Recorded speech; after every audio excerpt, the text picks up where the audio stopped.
It's homecoming week here at Georgia State University, and the Georgia State football Panthers set to take on the Skyhawks of Tennessee Martin. You're watching this week's Georgia State Sports Update.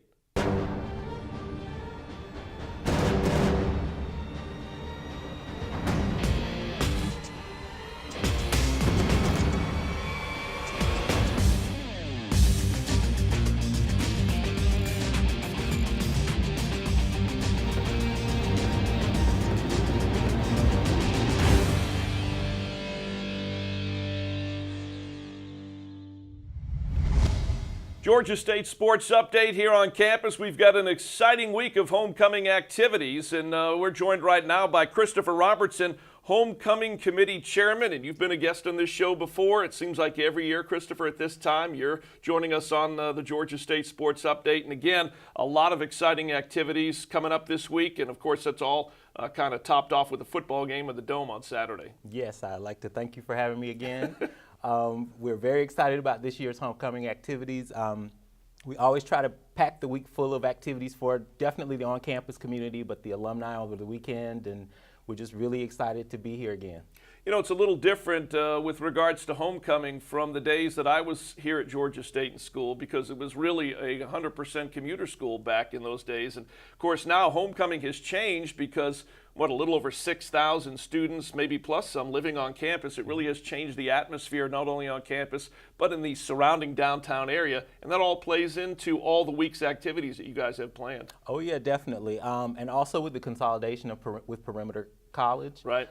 Perimeter has their own homecoming activities through the week as well. So we try to tie them in as much as we can. And then with a lot of our campus activities, they kind of join us for like the Royal Ball this Friday, and of course, they're invited to the game as well. So yeah, a lot's really changed. It's really growing, and we're really excited about it. You know, you mentioned the satellite campuses across and in and around the city, and that has changed Georgia State yet to another level. It's brought the university to another level because it's not just downtown. There's always been the Alpharetta campus, but now you've got a total of, 5 campuses surrounding what is right in the heart of downtown Atlanta. And again, it's a challenge to bring them and make them feel a part, yet they're not downtown with the main central campus. Yes, definitely. It's a lot easier, like you said, with the downtown campus because we do have the residential students now. So it's very easy, and we've always done that. We've always tried to serve the students that are right here. So trying to make sure that we're providing programming that's engaging to the perimeter campuses has been just a little different this year, a little bit more of a challenge, but they've been very great. They're real excited about being part of Georgia State.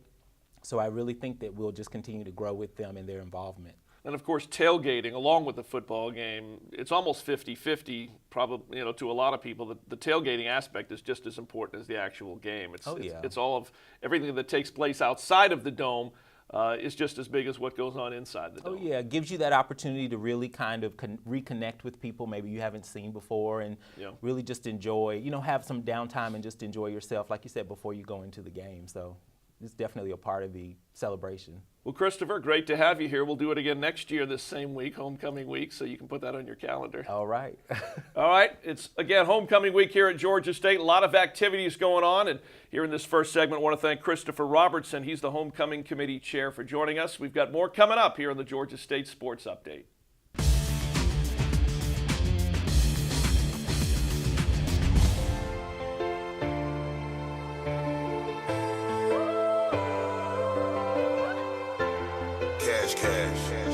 Boss. Yeah. Let's go. I've been dancing with the devil. He was always good to me. And I've been working in the shadow of a friendly enemy. But now I'm feeling broken, living in the moment. Should've known that you would bring me down. Yeah, I've been dancing with the devil. Like, The cash make my bounce back.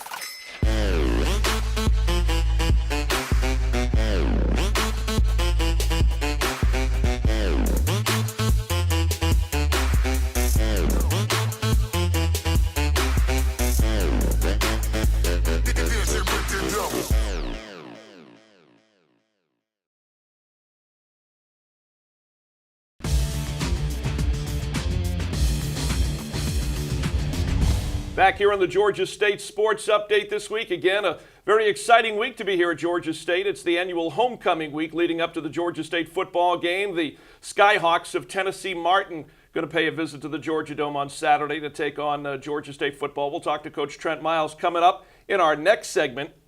Right now, though, pleased to be joined in studio by Christina Millian. She's the Associate Vice President, Alumni Association here at Georgia State. Great to have you in studio. Thank you for having me. We were just talking to Christopher Robertson, who's been planning all these events. The Alumni Association doesn't have to plan all the events, but we're a big part of them during That the is week, correct. aren't we? Yes, very big part.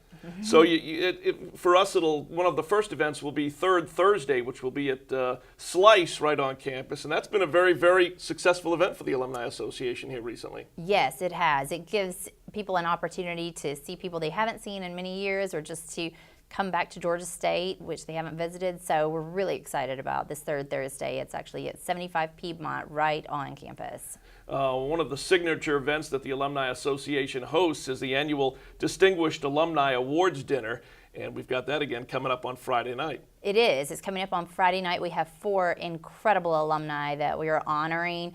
Angie Allen, Brad Farrer, Chancellor Hank Huckabee, and Connie McDaniel are the 4 honorees. And so we're very excited for this event. We're going to have over 200 people attending the dinner, so we know this is going to be a phenomenal event. And the event will be where this year? Because it has moved around a couple of different locations That since is we correct. started it. It was on campus last year, and this year it's going to be at the Foundry at Puritan Mill. So it's a new location. Again, we're talking to Christina Millian from the Alumni Association. A couple of other aspects of the Alumni Association that all tie in. First and foremost would be the Alumni Association membership program, and that's one of the driving forces behind the Alumni Office every year. That is exactly right, and we have so many options for everyone. We have a recent grad option, we have just the annual option, we have a mobile option, and the traditional. We have a faculty staff option, and you do not have to be an alum to be a faculty staff member. We also have a senior option of those that are 65 and older. So we do have a lot of options, and with that membership you get many perks, including discounts for events, free entrance to the alumni tailgate, which we will cover in just a moment, and also just other perks as far as discounts and things. So it's a very exciting thing. Yeah, one thing for fans, if you're planning to come down to the Georgia State football game at the Dome on Saturday against Tennessee Martin, stop by the official Alumni Association tailgate. We'll be in the West Plaza, which is easy to find. It's right in between the Georgia Dome and the Georgia World Congress Center. That is correct. It's very hard to miss. If you're going to the Dome, you will see us. A large tent, a lot of festivities.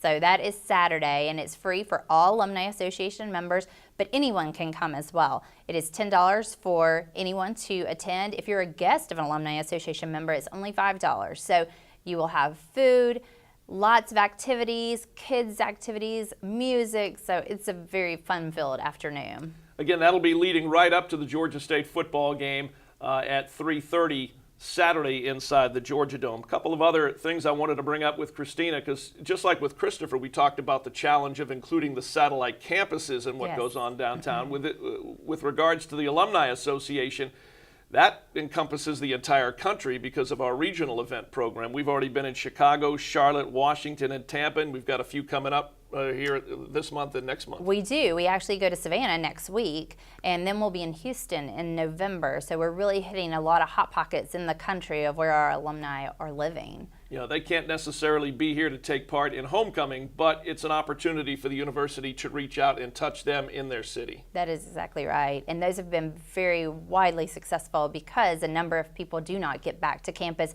So we take campus to them. And so we actually will talk to them about all the great things that are going on. And so they're always fascinated with the fact of the number of students living on campus and just the size of the student population now at Georgia State.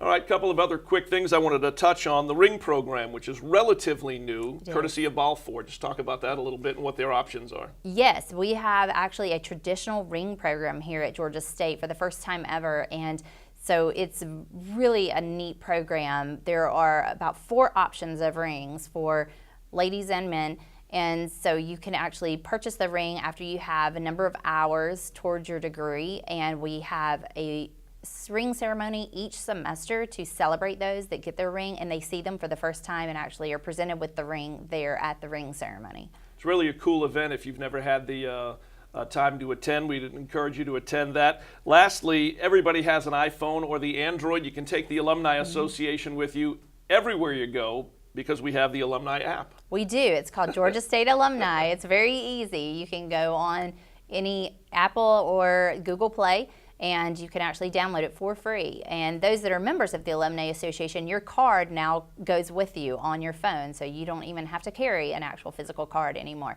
So it tells you all the events coming up, and you can register on your phone, and you can actually follow along with all the news of going on with Georgia State. All right, Christina, great having you here in studio, and we'll see you at the tailgate on Saturday. Sounds great. Tailgate gets underway at what time? 1 p.m. 1 o'clock, leading right up to the Georgia State football game against the Tennessee Martin Skyhawks. That game kicks off at 3:30. Again, I want to thank Christina Millian, Associate Vice President of the Georgia State Alumni Association. Big part of the atmosphere inside the Georgia Dome. If you've been to a game, if you've not been to a game, it involves the band, it involves the cheerleaders, everything that goes along with creating the atmosphere at a Georgia State football game. And our Caitlin Winey made it around the Georgia Dome to kind of tell us what goes into making that game day atmosphere what it is.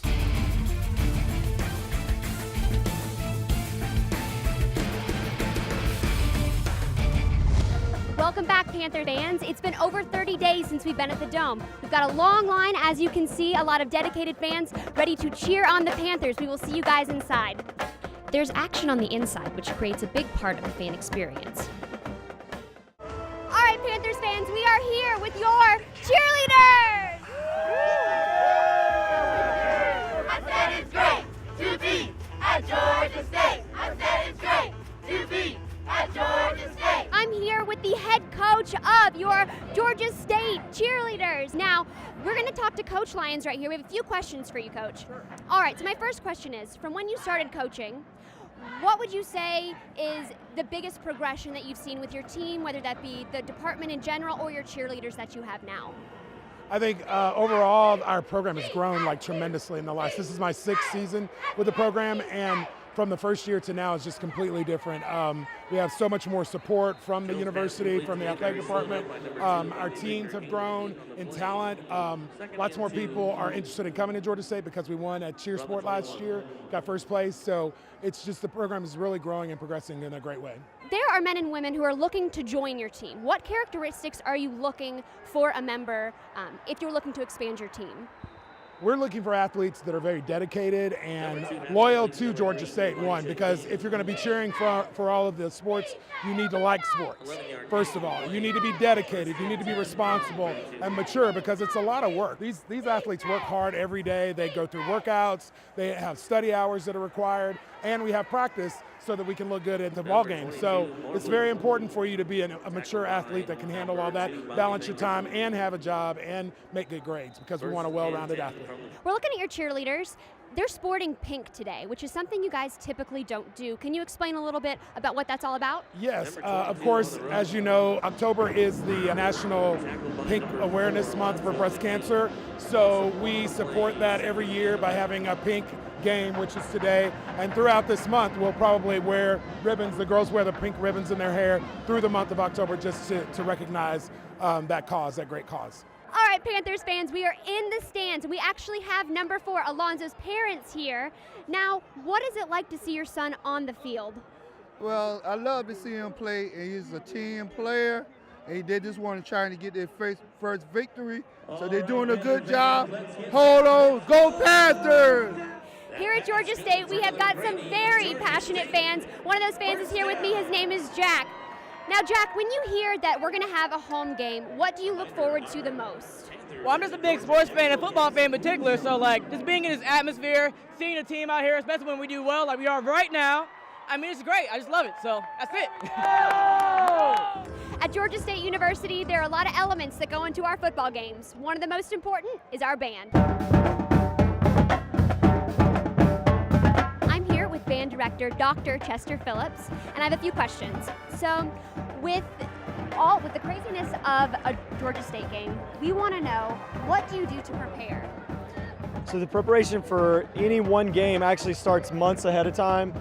We begin all the way back in the spring semester of the previous year, kind of deciding what the game day experience will look like for the students, picking the music, getting things arranged, going through all the preparation on the front end.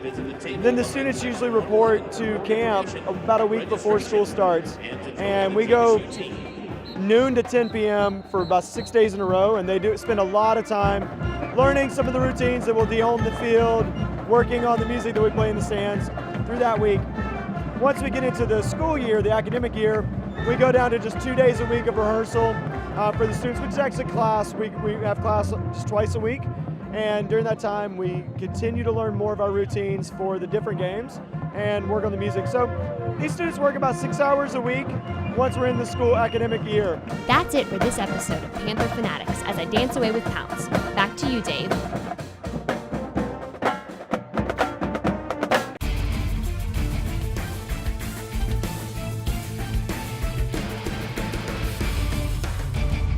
Thanks, Caitlin. We're joined in studio right now by Georgia State's head football coach Trent Miles. Again, homecoming week, getting ready for Tennessee Martin in the Georgia Dome on Saturday. Kickoff at 3:30. And, Coach, great to have you in studio. Tough one at Troy. And, you know, you look at some aspects of this football game, and it's kind of like we've heard the story before. Defense played outstanding almost the entire football game, which I know sounds crazy when you give up 31 points. But when you go back and actually watch the football game, if you weren't there, the defense played very, very well. Offense played well at times, but Troy was able to hold on. They're a very good football team, and we're a very good defense. We're getting better on offense. We had some breakdowns in our special teams game, put our defense in some really bad positions, but for the most part, our kids are fighting and competing. We're getting a lot better, and we've got a 6-game season, and we're trying to be 1-0 this week. You know, you look at the game on Saturday, Panthers did not score in that first half.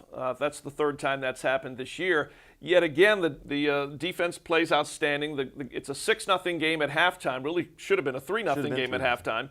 And then we come out in the second half. Georgia State comes out in the second half, and boom, boom, a couple of quick touchdowns, and it's a 14-6 lead. Offensive staff, Luke Hewer did an excellent job of getting guys in there at halftime and making a few adjustments and doing some things that give us a chance, and they were able to go out and execute them, go down and take the lead. Then again, you know, we kind of gave it back to them with some special teams errors, but you know, we at least we fought back. We put ourselves in a position to win the football game. We were unable to get it done, and that falls on us as coaches. Yeah, you know, if you watch it, the momentum swung, I thought, mostly on the onside kick recovery that Troy was able to pick up, because at that point, it seemed like quite a bit in the second half they had good or above average field position. Yeah, they had great field position. You know, we hit a kick after scoring, and miss a tackle, and they get a long run down the sideline. We hold them to a field goal on that one. Then they come back with the onside kick, which we had prepared, told them it was, you know, prepared, and everything. I know that Coach Knight worked on it, and we just had a young guy that lined up out of position, and when they're across the field, you can't get to them. You know, guys in the box saw it, but you can't get to them on the field in time, and they were able to execute the onside kick, and then we were unable to come back at the end as an offense. So, you know, that's a recipe for disaster, and when you're a young team, you know, young quarterback, and you get behind on the road, you got to find a way to fight back. But our kids kept battling, and we'll be better for it in the future. What's the status of Kyler Neal? I think he had a high ankle sprain, and he's questionable or probably not going to see the field this week. Kyler Neal has got a high ankle sprain. He's probably out about 4 to 6 weeks. That's what the doctors put on it. I'm betting on Kyler and saying it's going to be 3 to 5 weeks, but he's out for an extended period of time. Glenn Smith is out. Robert Davis is out. Both of our long snappers are out. Jerome Smith is out for at least 2 weeks. He has surgery tomorrow morning on his hand. Keith Rucker is still out. Trying to think, there was somebody else that's still out there that's not quite. Sounds like a regular MASH unit we're running here. Yeah, well, you're going to see a lot of young receivers. You're going to see a lot of young guys out on the field. Some guys that haven't played yet this year that we're going to put them out there and play. So, you know, it's the next man in. We make no excuses. And we feel like the talent that we've recruited in, the experience is going to hurt them, but the talent's going to be there. So, you know, we've just got to go play and get them ready. All right, we'll talk more with head coach Trent Miles after we take a look at some of the highlights. Again, a lot of freshmen going to see some playing time coming up, not only in this game, but as the season continues. 31-21, the final score. Let's take a look at some of the highlights from the game at Troy, Alabama this past Saturday.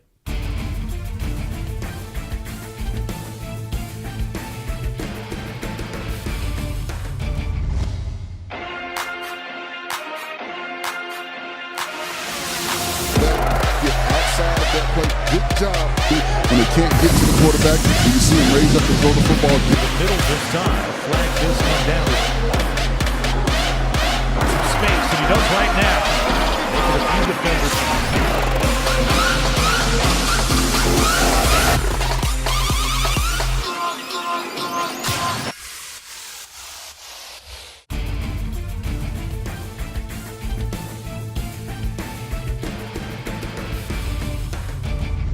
Again, 31-21, the final score over in Troy, Alabama. Panthers come up short. They've got the Skyhawks of the University of Tennessee at Martin coming up on Saturday in the Georgia Dome, and they come in at 4-3. I think you told me on the radio show on Sunday night, loaded with some D1 transfers, and this is a game we got to be careful of. Oh, this is no different than playing a Sun Belt team.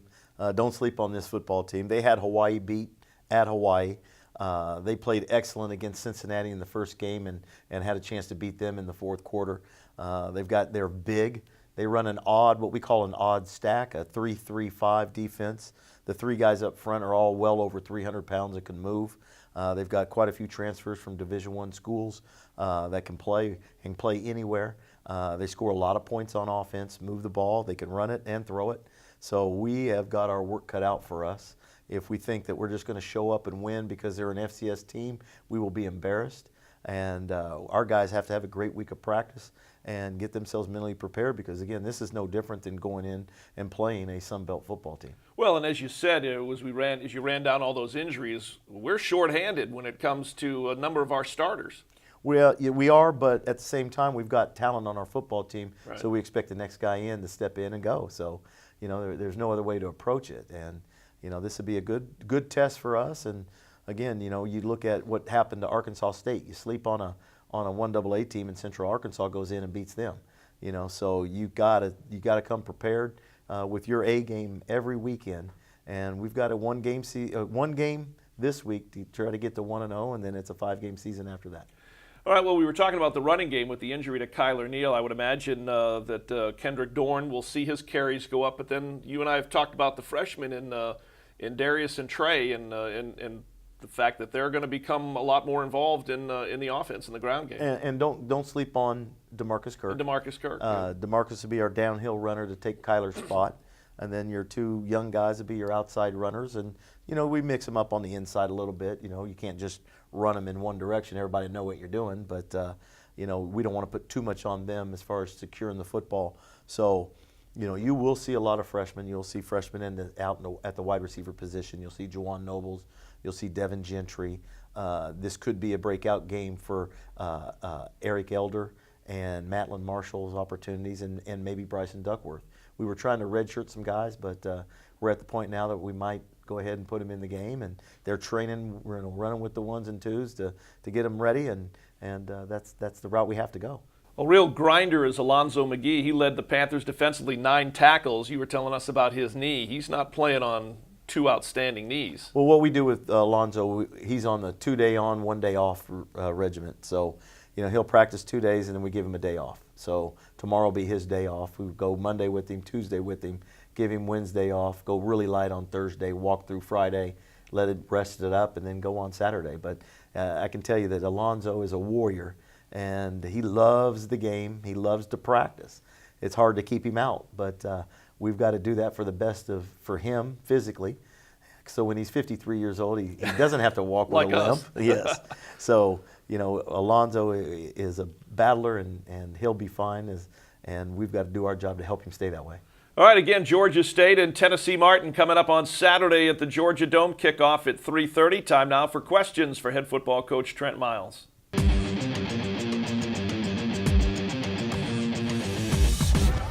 Amir Saif. I go to Georgia State University, econ major, part of Pi Kappa Phi fraternity.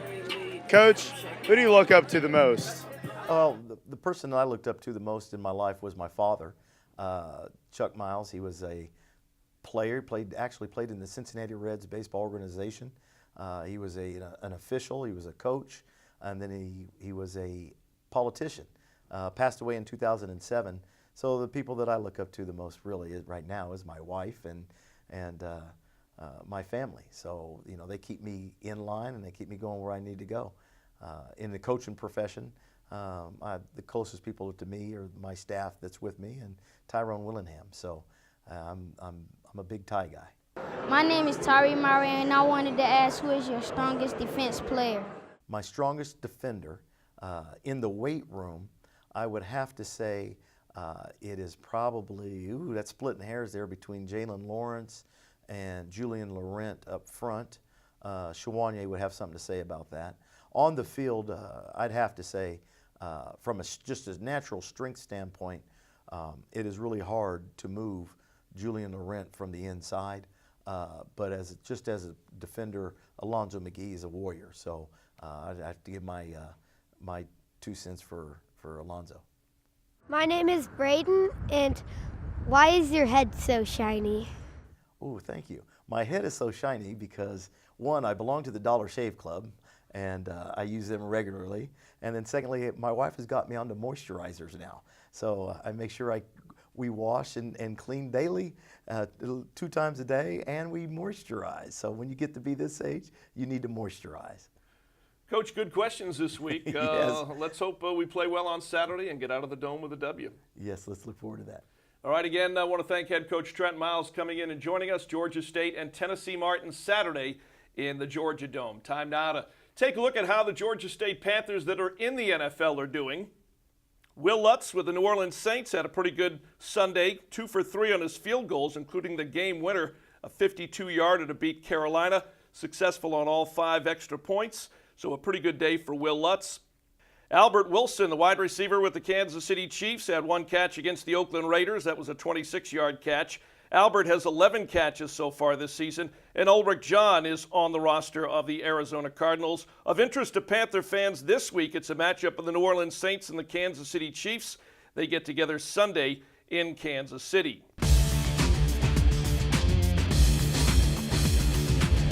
Here's what's coming up on the Georgia State Athletics schedule. A couple of events on Friday, October the 21st at 6 p.m. Volleyball against Texas State at the Georgia State Sports Arena. 7 o'clock women's soccer hosting South Alabama out at the GSU Soccer Complex at Panthersville. Saturday, October the 22nd, 3:30 again, football hosting UT Martin in the homecoming game at the Georgia Dome. And also on Saturday, October the 22nd, 6 p.m. volleyball and the Mavericks of UT Arlington also at the Georgia State Sports Arena. That's what's going on this week in Georgia State athletics. And that'll do it for our show this week. For Coach Miles, Christopher Robertson, and Christina Millian, we'll see you next week right here on the Georgia State Sports Update.